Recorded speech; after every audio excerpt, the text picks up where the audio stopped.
Voltando com o programa Encontro Marcado, nós estamos falando hoje sobre biometria. O nosso convidado é o André Luiz, que é aqui do cartório de Barreiras. André, estou em trânsito, estou viajando, não tenho comprovante de residência. Como fazer a biometria? Na verdade, como eu falei, o comprovante de residência é um documento obrigatório para a realização do cadastro biométrico. Essa situação que o senhor falou é uma situação excepcional, né, do eleitor estar em trânsito. O ideal é que ele tenha o seu domicílio eleitoral na residência a qual ele é fixado. Mas nesses casos excepcionais, no caso ele comprove que ele está em trânsito, a gente pode abrir essa exceção de fazer a transferência. Você já havia falado realmente da questão da segurança para o processo eleitoral, mas a Justiça Eleitoral pretende aqui na região oeste implantar o sistema já nas próximas eleições, ou como fazer? Porque tem um prazo, se não me engano, até 2022 para todos os municípios brasileiros ter a totalidade do processo realizado. Essa é a meta inicial do TSE. Agora, falando mais de região oeste, o que é que vai acontecer? Barreiras, a eleição vai ser totalmente biometrizada no município de Barreiras. Os outros municípios, a eleição será na modalidade híbrida, né? Como o pessoal da Justiça Eleitoral costuma chamar. O que significa isso? Alguns eleitores votarão através da biometria e outros votarão através do sistema convencional. Ainda convencional. Ainda Uma outra pergunta é a seguinte: a urna eletrônica é a mesma urna? O eleitor ele pode votar com o sistema biométrico e no sistema convencional com a mesma urna? A urna é uma única urna? Ela já vem os dois sistemas implantados na urna? A mesma urna eletrônica, ela está preparada. No caso de Barreiras, não, né? No caso de Barreiras, ela vai estar já... O sistema já vai estar totalmente biometrizado. Quem não tiver biometria não vai votar. Quem não fizer a biometria e não regularizar até dia 9 de maio não vai poder votar. Nos outros municípios da região, a urna está preparada para a eleição funcionar nesse sistema híbrido. Eu não sei se vocês têm uma meta a ser cumprida com relação ao recadastramento, mas em Barreiras, vocês já têm mais ou menos uma avaliação do que foi feito, de quanto falta fazer? Na verdade, não há de se falar em meta. Isso daí foi uma coisa que se falou muito e eu, como servidor do TRE, posso dizer que para mim não foi estabelecida nenhuma meta. O que acontece é o seguinte: a gente tem processos de revisão do eleitorado anteriores que a gente tem mais ou menos uma estimativa, né? Um histórico. Por exemplo, Barreiras, um município com aproximadamente 100 mil eleitores. Historicamente, municípios nessa situação, a gente sabe que normalmente 75% a 80% dos eleitores comparecem para fazer a revisão. Nessa situação, nesse ano, nós atingimos um número acima desse histórico. Um número de 86,28% do eleitorado de Barreiras compareceu para fazer a revisão da biometria. Eu gostaria de saber, André, o seguinte, é uma pergunta também que muita gente faz. Nesse processo de biometria, também se faz a transferência de um município para outro aqui dentro do mesmo sistema? Sim. A gente faz Nós do cartório eleitoral, a gente faz 3 serviços, efetivamente. Serviço de revisão eleitoral, que consiste no eleitor de Barreiras que compareceu para fazer o seu recadastramento, ele foi feito. A gente faz o alistamento de novos eleitores, né, os eleitores novos de 16 até 18 anos, que também já é feito através da coleta dos dados biométricos.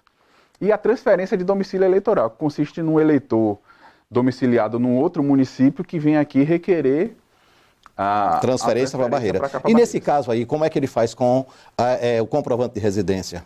Nesse caso, é uma pequena particularidade. As regras são basicamente... Aí, nesse caso, pode também vir a questão do erro, né? Da pessoa não morar aqui e transferir o título simplesmente para querer votar aqui.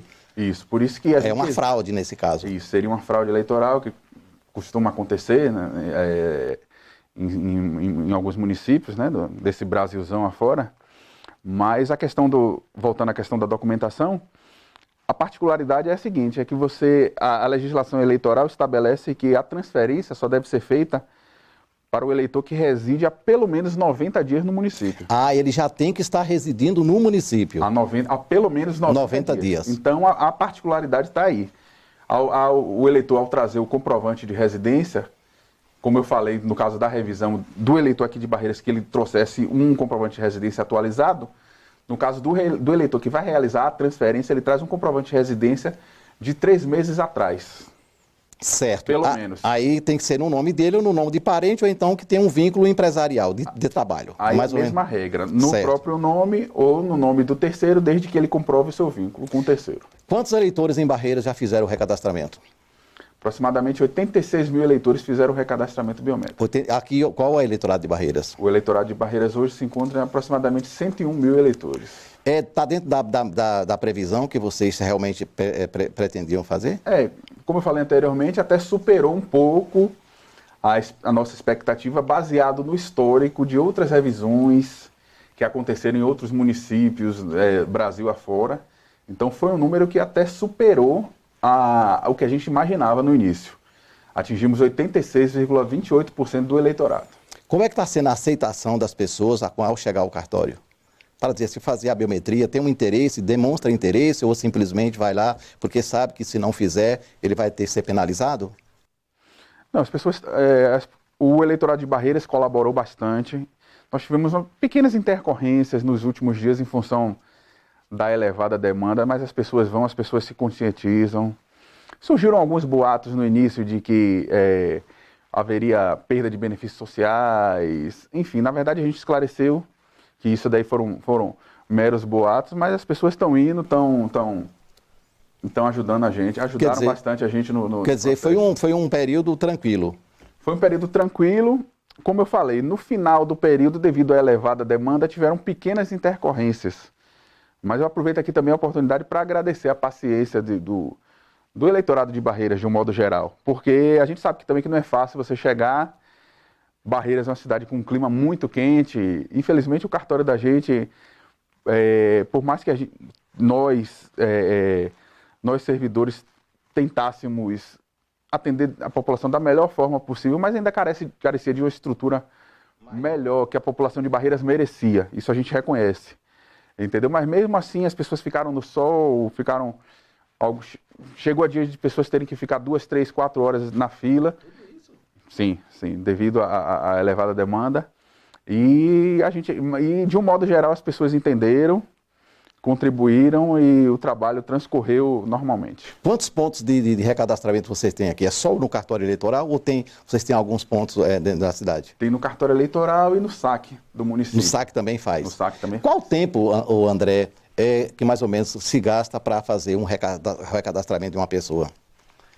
O procedimento em si normalmente varia muito de eleitor para eleitor, é uma média de 5 a 10 minutos, porque a gente sabe que às vezes a coleta de digitais depende muito, às vezes, da própria ocupação da pessoa, né? A gente sabe que uma pessoa vamos imaginar um eleitor que trabalha com construção civil, ele normalmente vai ter as digitais um pouco mais desgastadas e o período de coleta vai ser um pouco maior, entendeu? Mas em média de 5 a 10 minutos, esse é o procedimento, a média do procedimento. A Justiça Eleitoral teve que fazer investimento. Como vocês organizaram para atender essa demanda? A Justiça Eleitoral fez um investimento grande, falando especificamente do cartório eleitoral de Barreiras. Equipamentos também? Equipamentos. Aproveitar o momento também a agradecer à Prefeitura Municipal de Barreiras, que nos cedeu 18 servidores. O TRE contratou através de forma terceirizada, mais 17 servidores, além dos servidores que nós já temos em definitivo. O TRE investiu com a questão da estrutura, tentou melhorar um pouco, instalação de banheiros químicos, instalação de toldos, enfim, foi um trabalho... Quer dizer, aqui em Barreiras são 2 pontos de apoio para fazer esse trabalho, é o cartório eleitoral e o SAC. Nós estamos falando hoje com o André Luiz, que é o técnico de cartório que está fazendo, que é responsável pelo processo de biometria aqui em Barreiras. Nós estamos esclarecendo uma série de dúvidas com relação ao processo que já foi finalizado em 31 de janeiro, mas tem um precedente aí para as pessoas que não fizeram, mesmo que tenham o título cancelado, procurar o cartório e ainda fazer o seu título. Vamos ao nosso intervalo, voltamos daqui a pouquinho.